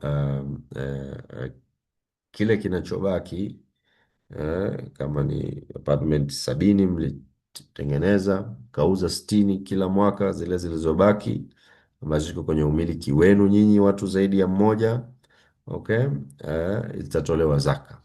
Okay, itatolewa zaka. Sasa wanasema wanachuoni katika utoaji wake, kila mmoja katika hawa watu, okay, okay, kila mmiliki atatoa zaka kwa fungu lake. Kwa mfano tumepata zaka inayotakiwa kutolewa ni milioni 10 na wamiliki ni watatu. Okay, na tutaangalia katika hii milioni 10, okay, wewe umiliki wako katika hizi apartment 10 zilizobaki unamiliki what percent? Na wengine anamiliki 50%, wengine anamiliki labda 60%, na wengine labda wanamiliki sehemu iliyobaki. Wanasema kuna kauli ya kwanza ya kwamba kama zaka haitolewi kama mali inayomilikiwa na mtu mmoja, inaweza hawa wamiliki kila mmoja akatoa kwa kiwango chake cha umiliki. Lakini kauli yenye nguvu na inayopendezewa zaidi na maulama ni kuto kuigawa, bali kutolewa hii yote, zaka yote hii kutolewa, na sio kila mtu kutoa kwa mujibu wa fungu la umiliki wake. Inayotazamwa ni thamani ya mali yote kwa pamoja na sio thamani ya fungu analomiliki mtu mmoja mmoja. Baada ya kujulikana kiwango cha zaka, ndio kila mmoja atatoa zaka kulingana na kiwango chake cha umiliki, au kama hii kampuni yenyewe inatoa zaka, basi itatoa zaka kama single entity. Okay. Ama ikiwa kampuni yenyewe haina sera ya kutoa zaka, then wajibu unakuwa kwa shareholders, narudi kwa wale wamiliki. Kwa hivyo kadhia iko katika sura hiyo, na mara nyingi biashara hizi, makampuni haya yanakuwa na shareholders zaidi ya mmoja na kadhalika. Lakini kuna swala la wakati mwingine inamilikiwa na property inamilikiwa na zaidi ya mtu mmoja kwa njia ya kurithi, ni nyumba ya urithi. Okay, nyumba ya urithi, watu wamefariki, mzee amefariki, nyumba ya urithi iko hapo Kariakoo. Okay, warithi wote wamekubaliana inauzwa, tunauza hii nyumba na tumekubaliana bei bilioni kadhaa. Imepita mwaka wa kwanza, hajapatikana mteja. Je, inatolewa zaka? Warithi wana wajibu wa kutolea zaka hii mali yao ambayo ni mushtarak na mali, na wao ndio shareholders kwa kadiri ya kila mmoja na thamani yake ya urithi au ratio yake ya urithi. Okay. Kuna rai mbili. Kuna rai ya kwanza inasema inatolewa zaka na kila mmoja atatoa kulingana na kiwango chake cha urithi. Hii ni fatwa lajna ad-daima. Okay. Kwa hivyo hata kama haijauzwa lakini inajulikana, tukiuza tukipata 1 billion, Fatma atapata ngapi? Atapata hiki. Hamisi atapata ngapi? Atapata hiki. Kwa hiyo wewe Fatma na wewe Hamisi, kila mmoja atatakiwa atoe zaka kwa kadiri ya kile ambacho angekipata katika mgao wa urithi pale ambapo mali ile ingekuwa imeuzwa. Kwa kila mwaka kama hilo jengo halijauzwa, wale warithi watatoa zaka kulingana na kiwango chao cha umiliki, au urithi wao umekuwa kiasi gani. Kauli ya pili, Sheikh Ibn Uthaymeen anasema mali ya urithi haina zaka kwa sababu nia ya kuuza haikuwa ni ya kibiashara, bali ilikuwa ni wasila, ni njia ili kuweza kuigawa mali hii kwa warithi. Umeona? Kwa hiyo lengo sio kufanya biashara. Hawa warithi dhamira yao sio biashara, dhamira yao ni kuweza kufikia njia iliyokuwa sahali ya kugawa hii mali. Umeona? Anasema tugawane vyumba, tutoenea hapa. Umeona? Tuko watoto watano, nyumba ina vyumba vinne, tutagawana vipi hata hivyo vyumba? Hatuwezi kugawana. Umeona hivyo vyumba. Kwa hivyo njia ya kufikia, njia ya haki ya kufikia kugawana kwa sawasawa ni kuiuza. Kwa hiyo dhamira ni kuiuza, sio dhamira ni kuuza ili kugawa urithi, na sio kupata faida. Umeona, Kwa hivyo yeye anaona, Sheikh Ibn Uthaymeen, okay, anaona ya kwamba hii haina zaka, haina zaka. Wewe ikikata miaka miwili mitatu minne mitano, bado mnatafuta tu bei mzuri, hamna wajibu wa kutoa zaka. Ama mtakapokuwa ishauzwa na kila mtu kashagawiwa chake, sasa hapo hicho ulichogawiwa, okay, kitakuja kubeba hukumu ya zaka kulingana na ima kimefikia nisabu, imekaa mwaka na kadhalika. Kwa hivyo natumai kadhia hiyo itakuwa imefahamika hivyo, itakuwa imefahamika mali ya urithi.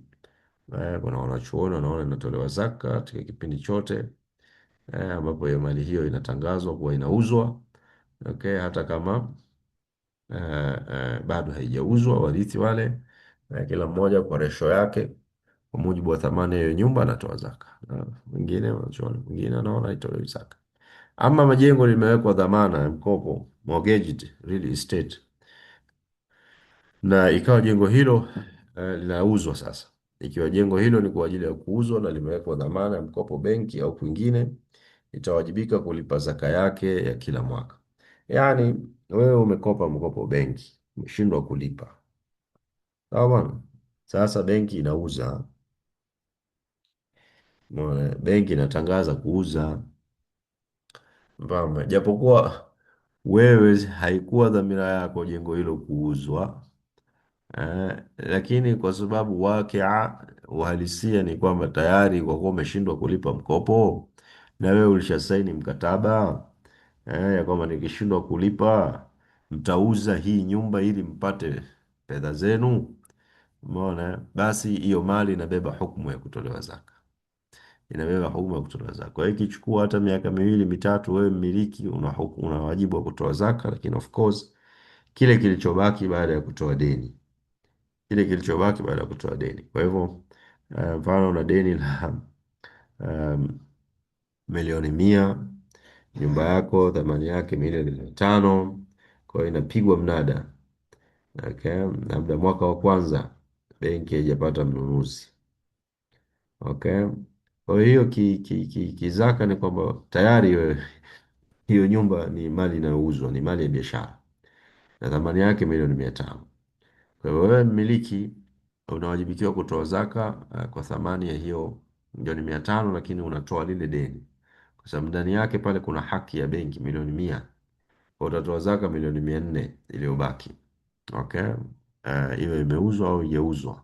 Kama huna uwezo, kama ambavyo wengi wanakuwa katika hali hiyo, hawana uwezo, kwa anatunza hisabu. Mwakani labda mnada umepigwa, jamaa amelishusha bei, badala ya kuuza kwa milioni 500 sasa wanaliuza kwa milioni 300, kwa thamani yake ni milioni 300. Jamaa wanatafuta milioni 100 zao hao. Wasipoweza kupata kwa milioni, kuuza kwa milioni 500, watakuja watashusha bei ili mradi wauze. Wengine wanaweza kuja kuuza nyumba hiyo hata ya milioni, yenye thamani ya milioni 500, wanaweza kaja kuuza hata milioni 200. Umeona kwa hivyo wewe utawajibika kutoa zaka kwa kile ambacho ni sehemu ya mali, ni sehemu ya umiliki wako. Kwa hivyo imepitikiwa na mwaka, wanatafuta mtu wa kununua kwa milioni 200, hawajapata, kuna hisabu pale ya zaka vile vile wanatakiwa we account for kwa ile sehemu yako. Okay, sehemu yako, kwa sababu ikiwa itakuja kuuzwa tena kwa milioni 100 na yote ikaenda benki, basi wewe una chako tena pale, una umiliki wote, hakuna balance yoyote inayobaki pale. Kwa hivyo utakuwa una wajibu wa kutoa zaka, kwa sababu mali yote ikiuzwa inaenda kulipa deni. Huna kitu kilichobaki, huna hesabu yoyote. Nafikiri itakuwa imefahamika, na hapa tunafikia mwisho wa kadhia hii au mada yetu hii ya zaka katika mali zinazoingiza kipato. Na sasa ni muda wa maswali. Tutatoa fursa ya maswali kwa dakika 5 hivi, ili kufafanua kama kuna mahala pajaeleweka, ili tu ili tuhakikishe ili kuhakikisha kwamba maudhui yetu ya leo imefahamika. Naam, narudi kwenye chat. Unaweza kuuliza swali kwa kuandika kwenye chat, au kama utapenda kuuliza moja kwa moja tutakupa nafasi. Wacha kwanza tuangalie maswali yaliyopo kwenye chat. Kuna swali hapa. Je, mtu akijipa deni la ujenzi wa nyumba ya kukodisha au gharama za ununuzi wa bodaboda ya hiyo biashara, itaingia katika deni lililojuzu kwenye hiyo zaka? Sasa deni la kujipa mwenyewe, umejipa deni? Hapana bwana, sasa unamdanganya nani? Unaidanganya nafsi yako au unamdanganya Mungu? Deni lazima liwe ni deni halisi.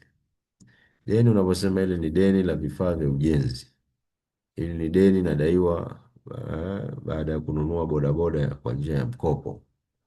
Okay, lazima liwe ni deni halisi, kwa maana kuna haki ya mtu hapo katika hiyo mali.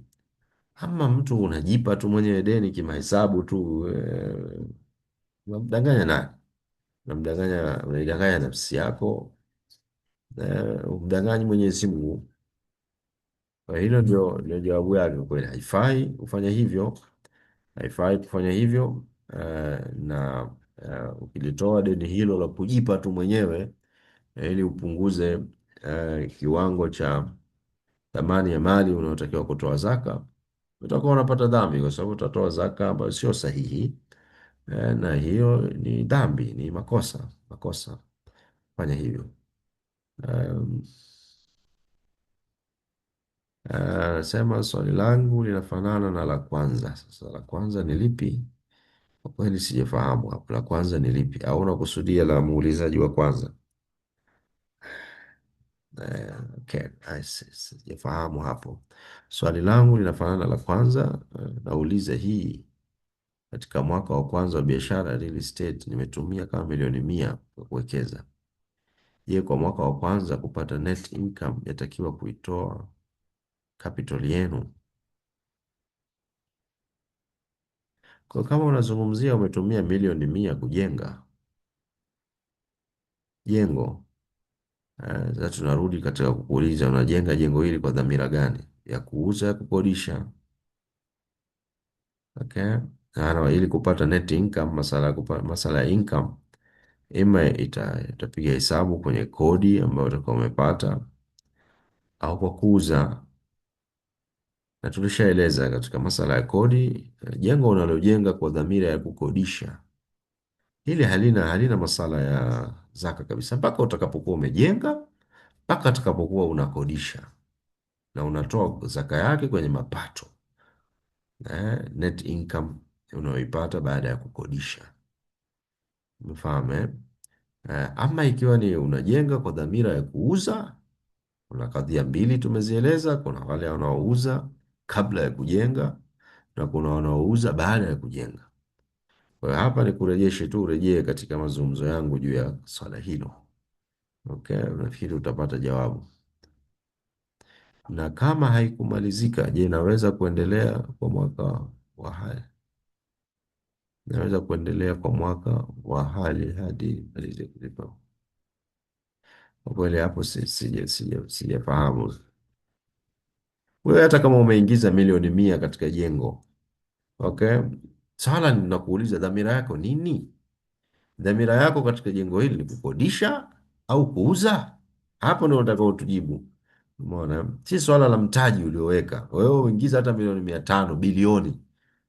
Hatutazami hizo bilioni wala milioni ulioingiza katika hilo jengo. Tunachotazama ni haya, umeingiza bilioni, hujamaliza kujenga mwaka wa kwanza, sawa. Bilioni moja yako, milioni 100 yako imelala pale, sawa, kwenye jengo. Ndio sasa nakuuliza wewe, ulikuwa unajenga pale kwa dhamira gani?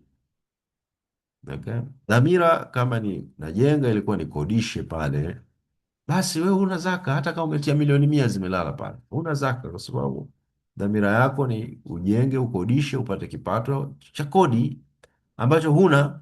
Kwa hali uliofikia hapo, hujamaliza jengo, hujaanza kukodisha, huna kitu cha kutoa zaka hapo. Hiyo ni inakuwa inakuwa ni really fixed asset, yani ni asset ambayo haiingizi chochote, haikuingiziwa kitu chochote kwa hali iliyopo. Ama bwana, mimi nilikuwa najenga ili niuze. Okay, sasa tunarudi tena katika kadhi, ilikuwa unauza vipi? Ulikuwa unauza ukimaliza kujenga, au ilikuwa uuze, au ulikuwa unauza off plans alafu ndo ukakwama hapo? Okay, sasa jawabu utakalolitoa katika maswali hayo na kurejesha katika darasa. Nishazungumza katika hizo kadhia zote mbili, anayeuza kabla ya kujenga na anayeuza baada ya kujenga. Rejea darasa, utapata jawabu. Ama uh, uh, swala la wewe umeingiza milioni ngapi pale, hilo sio swala linalomata sana. Swala ni kwamba wewe unakusudia kukodisha au unakusudia kuuza. Utakachotazama kama unakusudia kuuza ni ile value. Umetia milioni 100 hapo, lakini tukileta mtu kufanya tathmini kila mwaka, tukithamini inaonyesha kwamba thamani yake ni milioni 150, milioni 200, 300, na wewe ulikuwa unauza, basi thamani itakayozingatiwa ni ile evaluation, sio wewe ulizotia pale. Umeona, ni valuation, value ya hizo nyumba ambazo zilikuwa zitoke pale zingekuwa na value ya kiasi gani. Okay, na mtu amelipa kodi ya mwaka mzima kisha akafariki kabla ya maturity date. Je, mpokea deti atarejesha kilichobaki kwa warithi au la? Na kama atarejesha, itaathiri vipi kwenye nisabu yake ambapo ameshaipanga kutolea zaka? Naam, swali zuri. Um, sasa swala, mtu akiwa amefariki haimaanishi kwamba hakuna mtu ambaye anaendelea kutumia ile nyumba. Mtu anaweza akafariki, lakini ana watoto wake wanaishi kwenye hiyo nyumba. Okay. Ama kama tutaajumu kwamba huyu mtu kalipa kodi ya mwaka, amekaa miezi 6, amefariki. Okay, na hakuna mtu yoyote mwingine anayekaa pale. Umeona, sasa ni hukumu yake. Ni kwamba mkataba ule tayari ushaharibika, ushavunjika. Mkataba wa ijara unatamatika parties, ima kwa watu wenyewe kuvunja ule mkataba au mmoja katika washirika anapofariki. Kwa hiyo anapokuwa mtu amefariki, ni kwa maana mkataba ule ushakwama, ushaisha, ushavunjika, ushabatilika. Mkataba wa ujara ushabatilika. Kwa hivyo ni kwamba hizi fedha zilizobaki, hizi fedha alizozilipa huyu mtu kwa kutanguliza, okay, ni fedha ambazo haziwi tena halali kwa mkodishaji. Mkodishaji sio halali, lakini kwa ile assumption ya kwamba hakuna mtoto, hakuna mke anayekaa tena kwenye hiyo nyumba. Umeelewa? Yani alikuwa yeye tu bachelor, anakaa, amekodisha, anakaa yeye mwenyewe kibachela, amekufa yeye kama bachelor, lakini alishalipa miezi 6, na hakuna mtu yoyote katika familia yake ambaye anaishi hapo. Ni kama huu mkataba ushaharibika, na hivyo ile kodi ya miezi 6 ambayo tutasema hajatumia, okay, itabidi ilepelekwe kwa irejeshwe kwa warithi. Kwa hiyo kama kuna ana warithi wa kumrithi, ima ni ndugu au kama ni watoto au labda kuwa anaishi nao, inabidi watafutwe hawa, warejeshe, wapewe hiyo haki, kwamba hii ni kodi mzee alilipa ya miezi 12, lakini Mungu amemkhitari baada ya miezi 6 amefariki, kwa alishatanguliza kodi ya miezi 6 zaidi, Kwa hiyo kodi ya miezi 6 zaidi itatakiwa wapewe warithi wale, kwa kuwa mkataba wa ijara unafika tamati, unakatika inapokuwa umoja katika pande mbili za mkataba amefariki, isipokuwa iwapo sasa warithi wale watakusema sisi tunaendeleza huu mkataba. Kama mtu anasema, maana inaweza ikatokea hata mpangaji vile vile, mpangishaji amefariki, yani mwenye nyumba kafariki. Sasa swala linakuja, wale warithi je, wanataka kuendelea na huu mkataba au hawataki kuendelea na huu mkataba? Wakisema tunaendelea na huu mkataba, basi mkataba unaendelea.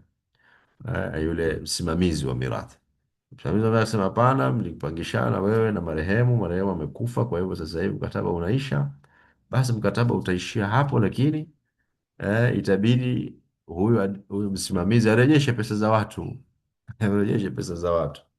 Umefahamu, kwa kuwa malipo yale ni ya kunufaika na ile nyumba. Sasa kama mnakuja kumtoa mpangaji, bwana, nyinyi mpangishwa na baba ameshafariki bwana, kwa hiyo mlichotanguliza katika kodi sisi haituhusu. Wahusu vipi? Inawahusu, inawahusu. Kwa hiyo hayo ni madeni, ni madeni ya marehemu. Kwa hiyo marehemu kama alishachukua hizo pesa akala na nini, nyinyi hamna kitu, sawa. Haya yanahesabika kwamba ni madeni, ni madeni ya marehemu ambayo, na mkiuza hiyo nyumba kabla ya nyinyi kugawana mirathi, inabidi muwalipe hao wapangaji fedha zao. Okay, alafu kinachobaki ndio sasa. Kwa munasaba wa zaka, kama huyo mpangaji wako amefariki na hiyo fedha inabidi irudi, maana yake itabidi ufanye recalculation, itabidi ufanye kama ulishapokea na ulishatoa zaka, okay yake, ima ubaki kunuia kwamba hiyo itakuwa ni sadaka umetoa umetanguliza, okay, ama unaweza ukafanya recalculation, okay, kwa kile ambacho sasa umekirefund, ukawa umekitoa, and then ukawa sasa. Kwa hivyo ni kadhia itakuwa hivyo, ima utawia kwamba ile nilichotoa ziada ni sadaka, au utarecalculate kama hujatoa bado zaka yake, utatoa sasa kile ambacho kinastahili kutolewa baada ya kurejesha hizo fedha za kodi, kutokana na kufariki kwa mpangaji. Okay, okay, okay. Muulizaji hapa nafikiri alikuwa anazungumzia swala la kuwa amejenga milioni 100 na nini, anasema dhamira ya kukodisha. Dhamira ya kukodisha, basi huna zaka. Hata kama ulitia milioni 100 kwenye hilo jengo, halijamalizika mwaka wa kwanza, mwaka wa pili haujamaliza, mwaka wa tatu haujamaliza, mwaka wa 4 haujamaliza, na ziko milioni 100 zimelala pale, hutoi zaka, hutoi zaka. Umeona? Hata mimi nina jengo langu, najenga mahali huko, nimejenga nimeshamaliza, lakini sijamaliza ndani furnishing na nini, ambayo dhamira yangu ni kukodisha. Umeona, dhamira yangu kukodisha, na zishaingia huko zaidi ya milioni 170. Okay, kwa mfano wangu mwenyewe halisi, lakini dhamira yangu ni kukodisha, sio kuuza. Kwa hivyo sitoi zaka, umeona, kwenye nyumba hiyo, umeona, kwa sababu eti nimeshatia milioni 170 pale, au wewe umeshatia milioni 100 hapo, hutoi zaka, umeona, kwa sababu dhamira yako sio kuuza, dhamira yako ni kukodisha hiyo nyumba itakapokuwa imekamilika. Okay, na utakapokuwa umepata hayo mapato, ndio utakuja kutoa zaka, utakapokuwa umemaliza hiyo nyumba, au utakapokuwa hiyo nyumba sasa ushapata mpangaji. Okay, na kupata hayo mapato, muhimu hapa ni kupata mapato. Mapato yashaanza kuingia hapo, sasa ndipo utakapozungumzia masala ya zaka, na zaka yako haitotokana na wewe na thamani ya jengo au fedha ulizotumia kujenga, bali itatokana na mapato utakayopata kutoka katika jengo hilo. Natumai hiyo imefahamika. Nafikiri kama kuna mkono hivi, nataka kuuliza swali moja kwa moja. Naam, Bwana Yusuf.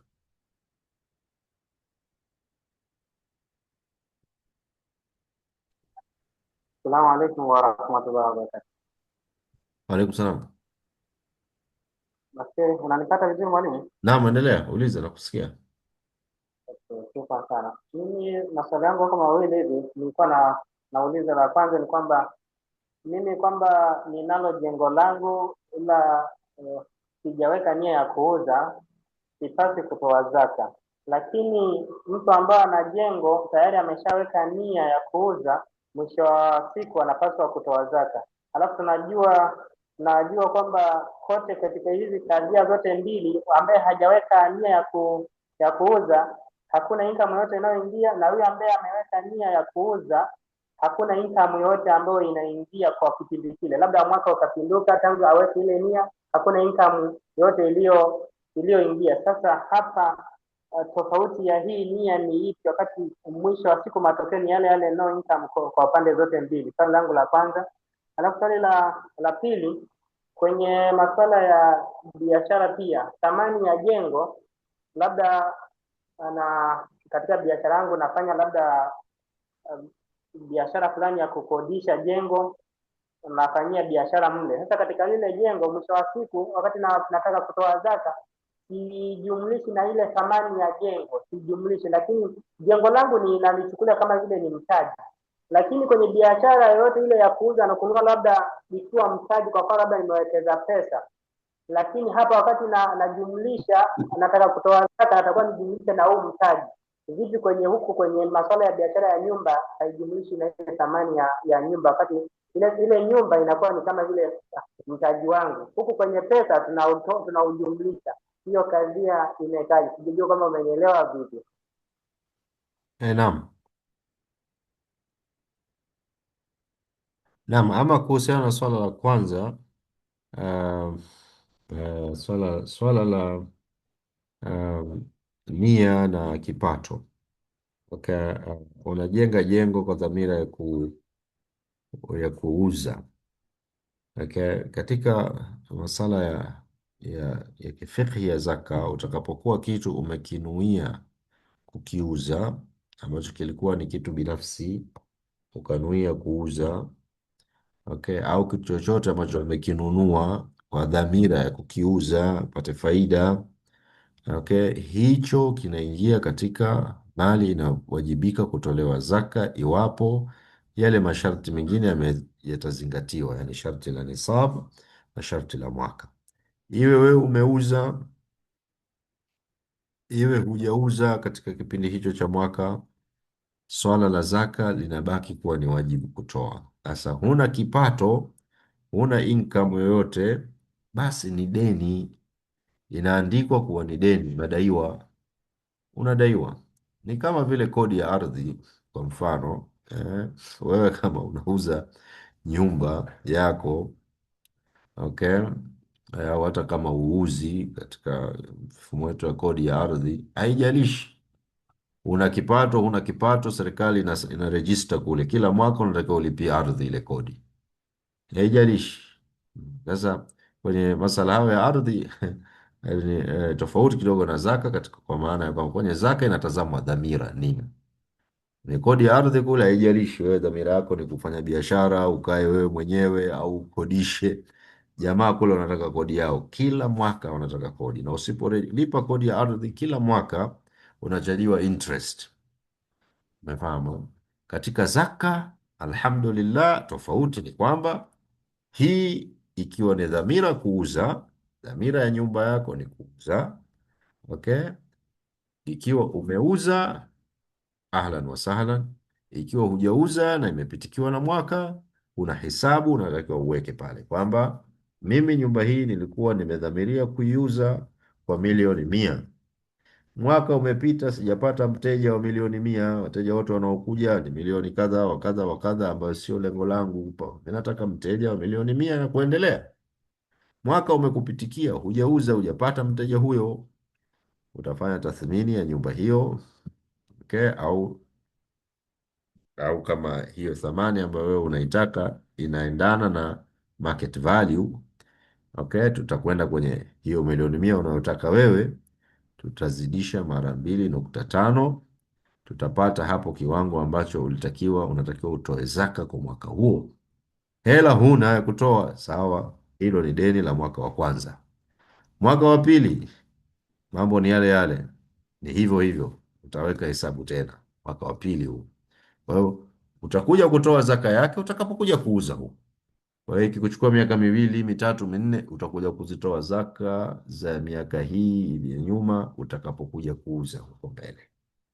Kwa hivyo swala la nia linatusaidia tu kuweza kuona ya kwamba mali hii ni mali binafsi, matumizi binafsi, au ni kwa ajili ya kuingiza kipato au kwa ajili ya kupata faida. Hiyo tu ndo kazi yake nia hapa. Kama ni matumizi binafsi, nyumba hiyo haina wajibu wa zaka. Kama ni kwa ajili ya kukodisha, upate kipato cha kodi, nyumba yenyewe thamani yake haina zaka. Zaka iko kwenye mapato yake. Swala la pili ambalo umeuliza, unachanganya kidogo mambo ya kwenye biashara. Kwenye biashara mtu anatoa thamani inayo involve thamani ya mzigo, okay, huku kwenye jengo tumesema itolewi thamani ya jengo. Naam, itolewi thamani nimeeleza kwamba kuna views mbili kwenye majengo. Kuna ambao wanataka thamani ya jengo pia ihesabiwe, tumeeleza, na tumeeleza na wanazuoni wengine wanaosema ni mapato tu peke yake. Umeona, ni mapato peke yake. Kwa hivyo hiyo ndio position ilivyo sasa. Ikiwa wewe utaona ya kwamba logic ya wale wanaoona au kiasi cha wale wanaoona majengo haya yanayoingiza kipato yahesabiwe sawa na kama mali ya biashara, basi utakwenda na hukumu hiyo hiyo ya kwa kama watu wa biashara wanavyofanya. Okay, wao kila mwaka anapiga tathmini ya mali alionayo, mzigo, pesa, watu wanaodai, anatoa zaka. Okay, na huku pia itakuwa ni hivyo hivyo, same treatment. Lakini hiyo ni kauli ya baadhi tu ya maulamaa wanaokwenda na view hiyo ya thamani ya mali hizi kuwa ni sehemu ya hesabu ya zaka. Wanazuoni wengine ambao na tumeeleza hoja na tukaeleza sababu za hawa wanaoona ya kwamba ni mapato tu peke yake, ni mapato peke yake, kwa sababu kwenye masala ya majengo pekee kuna mambo mengi ndani yake ambayo yako involved. Kwa hivyo kuja kumtoleza mtu zaka katika thamani ya jengo, okay, inaweza ikawa umemfanyia watu uzito, na sheria haitaki swala la kuwatilia watu uzito katika masala haya. Hii ni masala ya ijtihadi ya maulama, okay, juu ya kadhia hii. Unaona, ikiwa wamepatia, basi kuna ujira mara mbili kufanya juhudi na kupatia. Ikiwa wamekosea, basi watakuwa na ujira mmoja wa kufanya juhudi. Wallahu aalam. Ndugu zangu, tumefikia utamati kutokana na muda. Kama kutakuwa na maswali zaidi, ulizwe katika group na tutayajibu katika group. Ama kwa darasa letu hili muda umeshatutupa mkono. Nitaomba niishie hapa kwa leo, na inshallah taala tutaendelea somo letu wiki ijayo. Sema subhanaka Allahumma wa bihamdik, ashhadu an la ilaha illa anta, astaghfiruka wa atubu ilaik. Maasalama, tuonane wakati mwingine. Asanteni sana.